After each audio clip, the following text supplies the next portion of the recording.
क्या करेंगे, जल के भौतिक गुण मतलब कि फिजिकल प्रॉपर्टीज कि वो बाहर रूप से कैसे दिखता है उसके बारे में हम थोड़ा सा जानेंगे। और उसको समझने के लिए हम क्या करेंगे, क्रियाकलाप करेंगे, है ना, एक एक्टिविटी करेंगे। जैसे कि हमको क्या करना है, एक टेस्ट ट्यूब ले लेना है, टेस्ट ट्यूब में कोई सा भी आप पानी ले सकते हो, ठीक है। तो हम कौन सा लेंगे, ये वाला लेंगे, ए और बी, ठीक है। आप इसको देख के कलर कर सकते हैं, है ना। ये कैसे है, अगर मैं बोलूँ कि इसका कलर क्या है तो आप क्या बोलोगे, ये थोड़ा सा क्या है आपका कलरलेस है। लेकिन ये वाला अगर मैं बोलूँ तो कैसे दिखाई देगा आपको, आप वाइटिश कलर बोलोगे, थोड़ा सफ़ेद कलर दिख रहा है। तो यहाँ पर क्या होगा, आप जो टेस्ट ट्यूब ले रहे हो उसमें कौन सा पानी आप यूज़ कर रहे हो उस पर डिपेंड करेगा। तो हम लोग कौन सा लेंगे, कौन सा टेस्ट ट्यूब वाला लेंगे, ए वाला लेंगे। इसको ध्यान से देखिए क्योंकि इसके बाद आपको यही ध्यान से देख के क्या करना है, आपको जो आगे सारणी है उसको फिल करना है।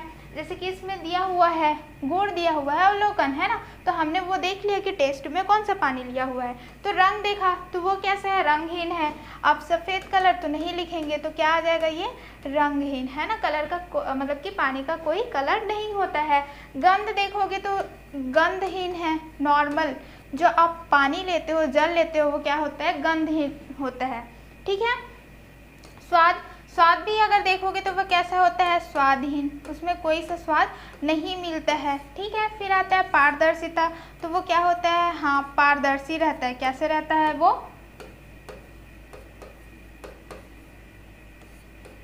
कैसा रहेगा आपका, पारदर्शी रहेगा। अवस्था अगर हम देखें, सामान्य ताप पर बोला है, ठीक है, सामान्य ताप पर बोला है तो वो कैसा रहता है आपका, द्रव के रूप में रहता है। ठंडा करोगे तो किस में बन जाएगा, ठोस, बर्फ में। अगर ज़्यादा गर्म करोगे तो किस में बन जाता है, वो वाष्प पे, ठीक है। तो यहाँ पर क्या रहेगा आपका, सामान्य ताप पर बोला है तो वो कैसा रहेगा आपका, द्रव्य में रहेगा। आई होप इतना आपको क्लियर है ना। अगर आप कोई सा दूसरा टेस्ट मतलब कि टेस्ट ट्यूब में दूसरा पानी ले रहे हो तो उसका क्या होगा, रंगहीन में भी आप ब्लू कलर का पानी इंक डाल दिए हो तो वो ब्लू कलर का हो जाएगा, वो गंधहीन रहेगा, है ना, स्वादहीन नहीं रहेगा। या अगर आप उसको टेस्ट करके देखोगे तो जो इंक का टेस्ट है वैसा आएगा। और ये कैसा रहेगा, सॉरी ऐसा है ना, पारदर्शी रहेगा, ठीक है। ब्लू कलर का है तो वो पारदर्शी नहीं रहेगा। तो इस प्रकार से आप क्या कर सकते हैं, खुद आप देख सकते हैं कि जो जल है उसका क्या क्या गुण आपको देखने को मिलेगा। हम क्या देख रहे हैं, उसका भौतिक मतलब कि बाहर रूप से वो कैसा दिखता है, ठीक है। चलिए आगे देखते हैं। अब हम देखते हैं कि पारदर्शिता मतलब कि आपको पानी में आर पार देखने को मिल जाता है। इसलिए तो जो जब जल के पौधे रहते हैं, है ना, या फिर जल में क्या रहते हैं, जो भी छोटे छोटे मछलियाँ रहते हैं उसमें सूर्य की किरण पहुंच जाती है। क्यों, क्योंकि वो क्या है, पारदर्शिता है, इसीलिए, ठीक है। तो यहाँ पर देखते हैं हिमांक, है ना, हिमांक को क्या बोलते हैं, फ्रीजिंग पॉइंट बोलते हैं। फ्रीजिंग पॉइंट कितना रहता है आपका, हिमांक कितना रहता है, 0 डिग्री सेल्सियस। ये क्या है आपका, एक ताप है ना। उसी ताप पे जल क्या होता है आपका, बर्फ में बनता है। और बर्फ क्या रहेगा फिर आपका, उतना ही जब आप ताप दोगे तो वो क्या बनेगा आपका, फिर से जल बनेगा, ठीक है। इतना याद रखना है कि जल को आप 0 डिग्री सेल्सियस क्या दोगे, ताप दोगे तो वो बर्फ में बनता है। और उतना ही ताप दोगे तो वही बर्फ किस में चेंज हो जाता है, जल में चेंज हो जाता है, ठीक है। फिर आता है क्वथनांक, है ना, जिसको हम लोग क्या बोलते हैं, बॉइलिंग पॉइंट, जो क्या रहेगा आपका 100 डिग्री सेल्सियस। तो यहाँ पर क्या होता है, जब जल को आप क्या करोगे 100 डिग्री सेल्सियस दोगे तो वो भाप में परिवर्तित हो जाता है। और वही भाप को आप क्या करोगे 100 डिग्री सेल्सियस वापस दोगे, ठंडा करोगे, तभी जाके वो क्या होगा, जल में कन्वर्ट होता है, ठीक है। इतना क्लियर।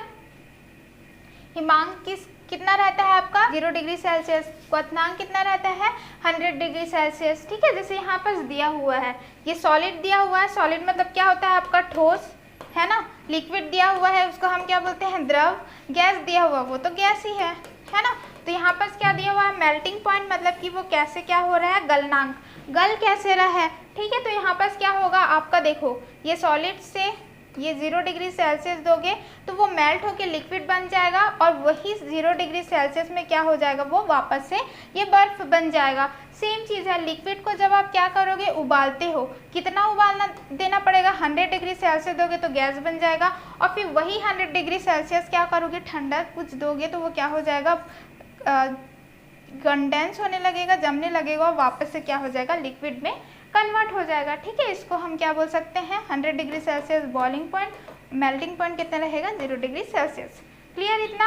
ये टॉपिक में कुछ आई होप आपको डाउट नहीं है। ठीक है, सिंपल से याद रखना है इसके इम्पोर्टेंट, हिमांक कितने हैं और क्वथनांक कितने हैं।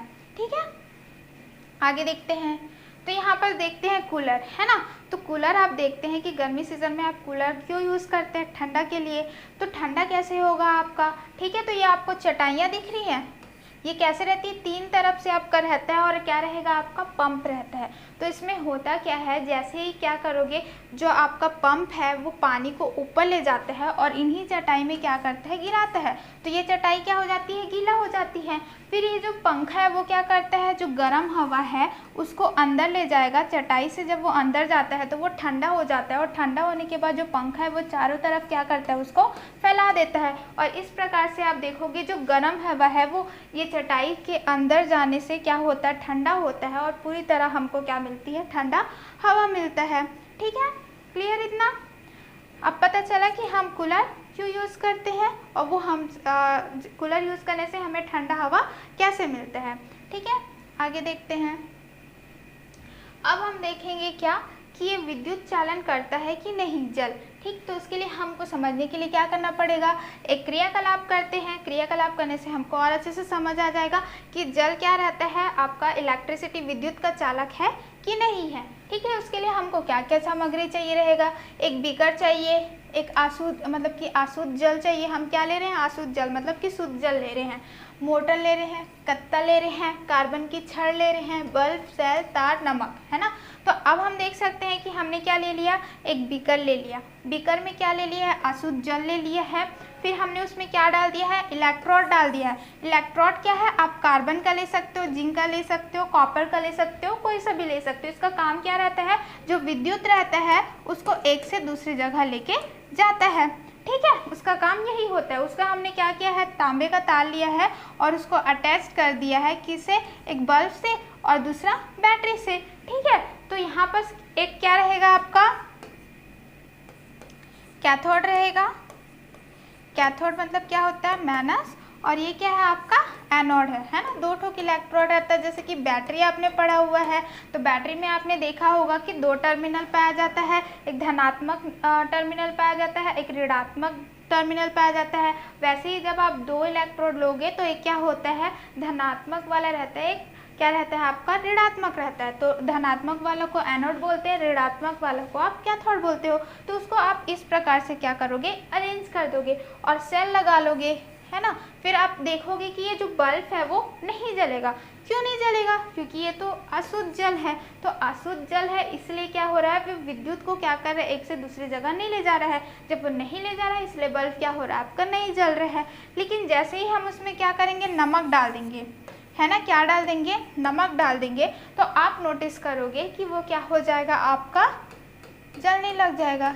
जिससे आप देखोगे कि जो नमक है, जो लवण है, वो क्या हो रहा है, आपका विद्युत चालक कर रहा है। मतलब कि जो आप नॉर्मल पानी पीते हो ना, उसमें भी क्या रहता है, आपका लवण घुला हुआ रहता है, तो वो भी क्या कर सकता है, विद्युत चालन कर सकता है। इसलिए बोला जाता है कि आप कभी भी स्विच छूते हो तो गीले पानी से आपको नहीं छूने चाहिए, है ना। हाथ गीले नहीं होने चाहिए आपके, क्योंकि इससे करंट पास हो सकता है। क्योंकि वो क्या है, आपका पानी, जल आपके हाथों में है, वो क्या करेगा, विद्युत को क्या करेगा, आपके शरीर तक ले जाएगा, है ना। और कभी आपने देखा होगा गीले दीवार रहते हैं, उसको भी नहीं छूना चाहिए। क्यों, क्योंकि गीली दीवार में जल है, जल में क्या रहता है, लवण। तो वो भी क्या कर सकते हैं, पानी को, अगर दीवार में तार लग जाएगा तो क्या हो जाएगा, वो आपको करंट मार सकता है। ठीक है, इतना क्लियर हुआ। तो इससे ये क्रियाकलाप किए तो हमको क्या समझ आया, जो अशुद्ध जल है वो क्या रहता है, आपका विद्युत चालन नहीं करता है। लेकिन जो आपका क्या रहेगा, लवण, अगर उसमें आप घुला दोगे तो वो क्या हो जाएगा, आपका विद्युत चालन करता है। आई होप ये टॉपिक आपको समझ में आ गई होगी। ठीक है, आगे देखते हैं। अब हम क्या करेंगे, देखेंगे जल एक अनोखा विलायक, है ना। इसमें हम क्या देखेंगे, जल एक अनोखा विलायक, वाटर अ यूनिक सॉल्वेंट। अब आप देखेंगे कि क्या होता है, उसको सार्वत्रिक, है ना, सार्वत्रिक सॉल्वेंट बोला जाता है। किसको बोला जाता है, आपका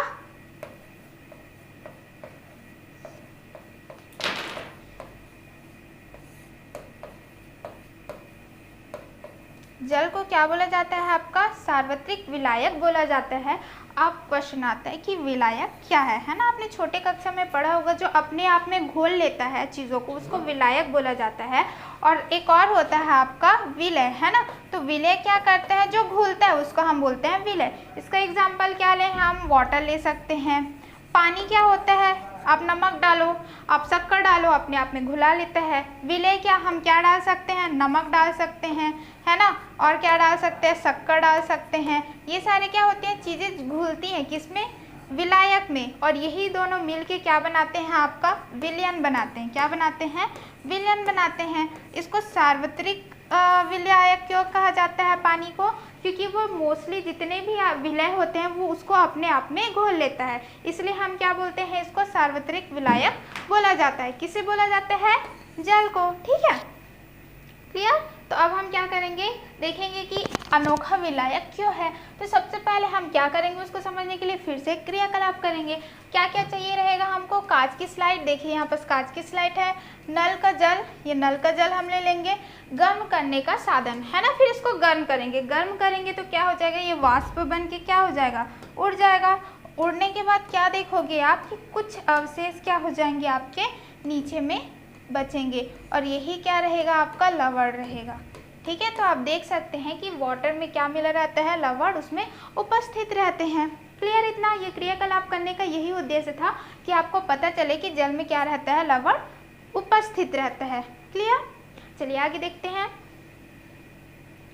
अब हम देखेंगे क्या क्रियाकलाप करेंगे। ठीक है, 5 क्रियाकलाप करेंगे हम। क्या देखेंगे, संतृप्त विलयन देखेंगे। ठीक है, तो वो आखिर होता क्या है, उसके लिए हम क्या करेंगे, एक एक्सपेरिमेंट करेंगे, एक क्या करेंगे, क्रियाकलाप करेंगे, एक्टिविटी, जिससे आपको समझ आएगा कि आखिर में संतृप्त विलयन क्या होता है। सबसे पहले हम उसके लिए क्या लेंगे, बीकर लेंगे, नमक लेंगे, शक्कर लेंगे, जल लेंगे, त्रिपाद स्टैंड लेंगे, तार लेंगे, तार की जली लेंगे, चम्मच लेंगे, गर्म करने का साधन। ठीक है, हम क्या ले लिए, ये सारी चीज़ें ले लिए। अब हम सबसे पहले क्या करते हैं, ग्लास लेते हैं। क्या लेंगे, ग्लास ले रहे हैं। ठीक है, ग्लास में क्या लिए, उसको पानी से भर दिए। अब उसमें क्या डालेंगे, नमक डालते हैं। ठीक है, तो नमक डालते हैं शुरू, 1 चम्मच, क्या होगा, घुल जाएगा। 2 चम्मच डालेंगे, घुल जाएगा। 3 चम्मच डालेंगे, घुल जाएगा। 4, 5 ऐसे करके 10। ठीक है, तो 10 चम्मच डालने के बाद मान के चलो 11 चम्मच क्या हो रहा है, नहीं घुल रहा है।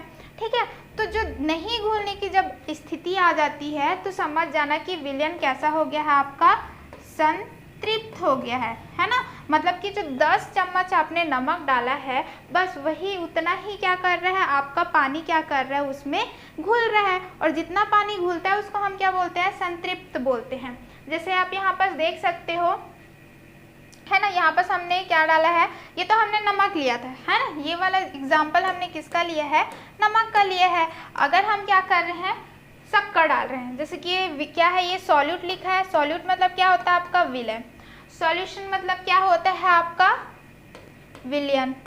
और सॉल्वेंट मतलब क्या होता है, आपका विलायक। तो यहाँ पर आप देख सकते हैं कि हमने क्या किया है, सॉल्यूट को मतलब विलय को क्या किया, विलायक में डाला है, तो क्या बना है, सॉल्यूशन बना है। ठीक, तो यहाँ पर क्या होता है आपका, ये वैसे ही हम क्या कर रहे हैं, ये हम शक्कर ले रहे हैं, इसको क्या ले रहे हैं, हम शक्कर ले रहे हैं, डाला, फिर उसको और डाल रहे हैं, और डाल रहे हैं। एक स्थिति आ रही है जहाँ पर क्या हो रहा है, आपका ये जो है वो घुल नहीं रहा है। और जब वो घुलना बंद हो जा रहा है तो उसको हम क्या बोलते हैं, संतृप्त विलायन बोलते हैं। क्या बोलते हैं, संतृप्त विलायन बोलते हैं। ठीक है, और कभी कभी क्या होता है, वो क्रिस्टल का फॉर्म भी क्या होता है, रवे बनाने भी ले लेते हैं। ठीक है, अब इतना कर लिए, मान के चलो हमने यहाँ पर क्या लिया था, 10 चम्मच, है ना। तो हो सकता है कि हम क्या कर रहे हैं, जब हम शक्कर डाल रहे हैं तो वो 9 चम्मच ही ले, और 9 चम्मच के बाद क्या हो जाए, घुलना बंद कर दे। तो इससे हमें क्या पता चलता है कि जो विलय है वो भी क्या रहते हैं, अलग अलग घुलते हैं। जैसे कि इसमें सिर्फ 10 चम्मच घुल रहा है, इसमें क्या हो रहा है, 9 चम्मच घुल रहा है। कुछ और आप लेंगे, जैसे कि नींबू का रस ले रहे हैं, पता चला आपने कितना डाला है, 50 ड्रॉप्स डाला है।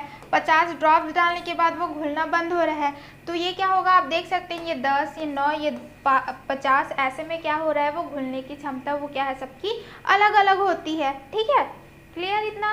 अब हम क्या किए, नमक डालिए, नींबू का रस डालिए और क्या डालिए, शक्कर डालिए। अब हम क्या करेंगे, अब घुल नहीं रहा है तो उसको हम क्या करेंगे, जला देंगे, है ना, गर्म करेंगे। तो गर्म करेंगे तो आप देखोगे कि जब आप और नमक डाल रहे हो और शक्कर डाल रहे हो और नींबू का रस डाल रहे हो तो वो क्या हो रहा है, आपका घुलने लग जा रहा है। क्या होने लग जा रहा है, घुलने लग जा रहा है। तो इससे आपको पता चलेगा कि आप जैसे जैसे ताप बढ़ाते जाओगे तो घुलने की शक्ति क्या हो जाती है, बढ़ने लग जाती है। ठीक है, क्लियर इतना। आपको यहाँ पर दो चीज़ों का बहुत ध्यान रखना है कि संतृप्त विलयन क्या होता है, तो संतृप्त विलयन क्या होगा, जितना में वो अपने आप को घोल सकता है ना। क्या होगा, जो भी आप ले रहे हो विलयन, उसमें क्या हो रहा है, जितना विलय घुल रहा है एक हद तक की घुलेगा, और जिस हद तक की घुलेगा उसी को हम क्या बोलते हैं, संतृप्त विलयन बोलते हैं। और क्या हो करोगे, जब आप संतृप्त विलयन को क्या करते हैं, गर्म करते हैं, तो उसमें हम और क्या कर सकते हैं, विलय को और घोल सकते हैं। ठीक है, आई होप ये टॉपिक आपको क्लियर है। नेक्स्ट देखते हैं, इसमें क्या है, ताप क्रम में परिवर्तन के साथ विलेयता बदलती है। जैसे हमने देखा, जैसे ही हम क्या कर रहे हैं, ताप बढ़ाते जा रहे हैं, वैसे ही क्या होता है, विलेयता भी उसकी क्या होती है, बढ़ती जाती है, कोई ज़्यादा कोई कम, है ना। और क्या दिया हुआ है, संतृप्त विलयन बनाने के लिए प्रयुक्त पदार्थों की मात्रा भिन्न भिन्न होती है, अर्थात भिन्न भिन्न पदार्थों की जल में विलय का अलग अलग होती है ना। तो यहाँ पर हम देख सकते हैं कि हमने नमक को 10 चम्मच डाला तब वो जाके क्या हुआ, घुलना बंद हुआ। शक्कर को 9 चम्मच डाला तब जाके वो घुलना बंद हुआ। हमने जब नींबू का रस डाला 15 ड्रॉप डाल दिए, उसके बाद वो घुलना बंद हो रहा है। तो वही बोला गया है कि प्रयुक्त मात्रा क्या बोलते पदार्थों की मात्रा भिन्न भिन्न होती है, अर्थात भिन्न भिन्न पदार्थों की जल में विलयन अलग अलग है। ये 10 है, ये 9 है, ये 50 है। ठीक है, इस प्रकार से क्या होता है, सबका अलग अलग होता है घुलने की क्षमता। ठीक है, किसी निश्चित ताप पर किसी पदार्थ की 100 मिलीलीटर जल में विलयन अधिकतम मात्रा उस पदार्थ की उच्च ताप पर विलयता घुलनशील कहलाती है। मतलब ये क्या बोलना चाह रहे हैं, मान के चलिए हम कितना ले रहे हैं, 100 मिलीलीटर। 100 मिलीलीटर हम क्या ले रहे हैं, पानी ले रहे हैं। क्या ले रहे हैं, पानी ले रहे हैं। अब अगर हम इसमें नमक डाल रहे हैं, कितना नमक डाल रहे हैं, 10 डाल रहे हैं, तो 10 चम्मच जो हमने क्या डाला है, नमक डाला है, वही वो क्या कहलाएगा कि 10 चम्मच ही क्या है, उसका 100 मिलीलीटर वाटर में घुल रहा है, तो वो उसका क्या कहलाएगा, विलयता कहलाएगा, या तो फिर घुलनशील। मतलब कि उतना ही वो क्या करेगा, घुलेगा। 100 मिलीलीटर वाटर में 10 चम्मच ही आपका नमक घुल रहा है, वो क्या कहलाएगा, उसका घुलनशील, जिसको हम क्या बोलते हैं इंग्लिश में, सॉल्युबिलिटी। ठीक है, क्लियर इतना। जैसे कि एक और एग्जांपल ले सकते हैं कि 100 मिलीलीटर वाटर में अगर हम क्या डाल रहे हैं, शक्कर डाल रहे हैं, तो शक्कर कितना में डल रहा है, मान के चलिए 5 चम्मच में, तो 5 चम्मच जो डल रहा है वही उसका क्या है, घुलनशीलता है। ठीक है, क्लियर इतना। चलिए आगे देखते हैं, गैसों की जल में विलयता ताप वृद्धि के साथ कम होती है। अगर हम देखें कि ये जो गैस की है ना, जैसे जैसे हमको पता है कि क्या होता है, जैसे कि हमने अभी देखा था कि जलीय पौधे कैसे करते हैं, जो जलीय जीव होते हैं वो कैसे जीवित रहते हैं, उसमें क्या रहता है, पानी में ऑक्सीजन गैस घुली हुई रहती है, उसी वजह से वो लोग जीवित रहते हैं। तो वहीं पर बोला गया है कि जैसे जैसे ताप में वृद्धि होती जाती है, जैसे जैसे आप वृद्धि करते जा रहे हो ताप में, तो वो क्या हो रहा है, जो सॉल्युबिलिटी है गैस की, जो घुलनशील है गैस की, वो क्या होते जाएगी, कम होते जाएगी। जैसे कि आप क्या पिए जल पीते हो, है ना, शीतल जल, क्या बोलते, कोल्ड ड्रिंक्स आप पीते रहते हो, कोल्ड ड्रिंक्स, उसमें क्या रहता है, जब आप ढक्कन खोलते हो तो गैस निकलती है ना, वो गैस एक्चुअली में क्या रहती है, आपकी कार्बन डाइऑक्साइड रहती है। उसको वो कैसे डाले रहते हैं, बहुत सारा दाब दिए रहते हैं, प्रेशर दिए रहते हैं, जिसकी वजह से क्या होता है, वो कोल्ड ड्रिंक्स में आपका डलता है। तो यहाँ पर बोला जा रहा है कि अगर हम टेम्परेचर ज़्यादा देंगे तो जो सॉल्युबिलिटी है आपका, है ना, जो मतलब कि घुलने की क्षमता है, वो धीरे धीरे क्या होती जाएगी, कम होते जाएगी। इसका मतलब ये है कि टेम्परेचर को आप बढ़ाते जाओगे, ताप को बढ़ाते जाओगे, तो उसका जो घुलनशीलता है वो कम होता जाएगा। ठीक है, तो यहाँ पर क्या होता है, इसी वजह से जब गर्मी का मौसम होता है तो जो तालाब होता है, उथला पानी रहता है, उसमें क्या रहता है, बहुत ज़्यादा अधिक गर्म रहता है, और ऑक्सीजन की जो मात्रा रहती है वो धीरे धीरे कम हो जाती है। क्यों होगी, क्योंकि ताप बढ़ रहा है, ताप बढ़ रहा है तो गैस क्या होगा, कम होते जाएगा। ठीक है, क्लियर इतना। आगे देखते हैं, समुद्री जल का खारापन, सैलिनिटी ऑफ सी वाटर। हम देखेंगे कि क्या बोलते हैं, ये इतना खारापन क्यों रहता है समुद्री जल का, क्योंकि क्या होता है जब अब वर्षा होता है वो वर्षा का पानी क्या होता है, शुद्ध होता है। लेकिन जहाँ मैंने पहले बताया कि जो वायुमंडल में गैस रहते हैं वो जाके उसमें मिल जाते हैं, मिलने के बाद क्या हो रहे हैं, जो वही जल क्या होते हैं, मिट्टी से फिर नदी से बहते बहते कहाँ पर जाते हैं, समुद्र में जाते हैं, और उसी के कारण और ज़्यादा खनिज लवण उसमें क्या हो जाते हैं, मिल जाते हैं, जिसके वजह से क्या होता है, समुद्र का पानी और ज़्यादा खारा हो जाता है। ठीक है, जैसे यहाँ पर लिखा हुआ है समुद्र का पानी खारा हो जाता है क्योंकि यह जल मृदा तथा चट्टानों से होकर नदियों से बहकर जल समुद्र पर पहुंचता है ना। कहाँ कहाँ पर जा रहा है, पहले तो जो वायु में गैस है वो मिल जाते हैं, उसके पास वो सॉइल मृदा में जाता है, चट्टानों से गिरते हुए नदियों से बहकर समुद्र में पहुंचता है, तो और कितना सारा क्या हो गया, लवण उसमें घुलते गया और उसको और कैसा बना दे रहे हैं, खारा बना दे रहे हैं, जिसके वजह से इनमें कई प्रकार के लवणों की मात्रा बढ़ जाती है। पहले से तो था ही, और उसमें जाने की वजह से, मिलने की वजह से उसकी जो मात्रा है वो क्या हो जा रही है, बढ़ जाती है ना। क्लियर इतना। जैसे इसमें बोला गया है समुद्री जल के 1 लीटर में लगभग 35 ग्राम लवण होते हैं। अगर हम क्या कर रहे हैं, समुद्री जल ले रहे हैं, समुद्री जल का कितना ले रहे हैं हम, 1 लीटर पानी ले रहे हैं, तो 1 लीटर पानी जब हम ले रहे हैं तो उसमें कितना ग्राम बोल रहे हैं, 35 ग्राम हमको क्या मिल जाएगा, लवण घुला हुआ रहता है। सिर्फ हम अगर उसमें से 1 लीटर निकाल रहे हैं तो ठीक है। तो यहाँ पर हम देखेंगे जब हम समुद्री की बात करते हैं तो उसमें क्या रहता है आपका, सोडियम, जिनमें अधिक मात्रा में नमक, सोडियम क्लोराइड है ना, ये क्या होता है आपका, नमक जो खाते हैं उसको हम क्या बोलते हैं, सोडियम क्लोराइड बोलते हैं। इसके अतिरिक्त कम मात्रा में, ये सबसे ज़्यादा मात्रा में तो आपका सोडियम क्लोराइड मिलता है, लेकिन कम मात्रा में क्या मिलता है, सोडियम ब्रोमाइड। ठीक है, क्या मिलेगा, सोडियम ब्रोमाइड मिलता है, मैग्नीशियम क्लोराइड मिलता है, और क्या मिलेगा, ये पोटासियम आयोडाइड। ये सारे जो आपको दिख रहे हैं ना, सोडियम ब्रोमाइड हो गया, मैग्नीशियम क्लोराइड हो गया, पोटासियम आयोडाइड हो गया, ये भी क्या है आपके लवण है, लेकिन ये क्या रहते हैं, कम मात्रा में रहते हैं। और जो आपका सोडियम क्लोराइड है ना, नमक है, लवण है जो हम खाते हैं, वो कैसा है आपका, बहुत ज़्यादा मात्रा में है। ठीक है, शुद्ध नमक में आयोडीन मिलाकर नमक को पुनः आयोडीन युक्त बनाया जाता है। अब क्या होता है, हमारे शरीर में आयोडीन क्या होता है, बहुत ही ज़्यादा इंपॉर्टेंट रहता है, कम मात्रा में क्या होता है, आवश्यक होता है। तो वो क्या होता है, जब नमक बनाया जाता है, शुद्ध किया जाता है पानी को, शुद्धिकरण में क्या किया जाता है, यहाँ पर दिया हुआ है ना, पोटेशियम आयोडाइड पाया जाता है, उसको क्या कर देते हैं, बाहर निकाल देते हैं शुद्धिकरण में। फिर जब नमक बन जाता है तो उसमें फिर से क्या किया जाता है, आयोडीन को मिलाया जाता है, आयोडीनकरण किया जाता है, ताकि वो क्या हो जाए, वापस से आयोडीन हमारे नमक में मिल जाए, है ना। एडवर्टाइजमेंट देखे हो, आयोडीन नमक खाया करो, स्वास्थ्य के लिए अच्छा होता है। क्यों, क्योंकि अगर हमको जितना आयोडीन चाहिए उतना नहीं मिलेगा तो क्या रोग हो जाता है, घेंघा रोग। ठीक है, आपका जो गला है वो क्या हो जाता है, फूलने लगता है, उसी को क्या बोलते हैं, घेंघा रोग बोलते हैं। तो आयोडीन इसलिए खाना चाहिए। ठीक है, इतना क्लियर। चलिए आगे देखते हैं। यहाँ पर दिया हुआ है, जितने भी टॉपिक हमने अभी पढ़े हैं ना, उससे क्या है, कुछ रिलेटेड क्वेश्चंस है जिसको हम क्या करेंगे, सॉल्व करेंगे। तो सबसे पहले क्या है, जल को सार्वत्रिक विलयन क्यों कहा जाता है, क्योंकि वो क्या करता है, जितने भी आपके अधिक से अधिक विलय को अपने आप में क्या कर सकता है, घोल सकता है, इसलिए उसको क्या बोला जाता है, सार्वत्रिक विलयन बोला जाता है। उन लवणों के नाम लिखिए जो समुद्री जल में पाए जाते हैं। ठीक है, तो ज़्यादा मात्रा में क्या पाया जाता है, अभी जस्ट हमने पढ़ा है, सोडियम क्लोराइड पाया जाता है। फिर कम मात्रा में क्या पाया जाता है, सोडियम ब्रोमाइड पाया जाता है, और क्या पाया जाता है, मैग्नीशियम क्लोराइड पाया जाता है, और पोटेशियम आयोडाइड पाया जाता है। तो इतने सारे क्या होते हैं आपके लवण क्या रहते हैं, समुद्र में पाए जाते हैं। क्लियर। नेक्स्ट देखते हैं, जल के किस गुण के कारण सूर्य का प्रकाश जलीय पौधे तक पहुंचता है। तो हमने क्या देखा था, पारदर्शिता,